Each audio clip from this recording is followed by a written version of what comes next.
Hello everyone, today we will talk about how to fix or how to solve the problem of settings on the application of Discord. You will click on settings here. We go to settings. In this page we click on apps, default apps, app settings.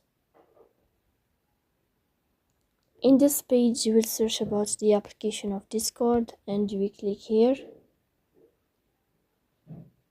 In this page of app info, you will click on first stop and you will click OK. Here you will enter to the window of storage. Then you will click on clear cache. But pay attention, don't click clear data because that can delete your account. In the end, you can turn off your phone and you can wait a moment to restart your phone again. So please don't forget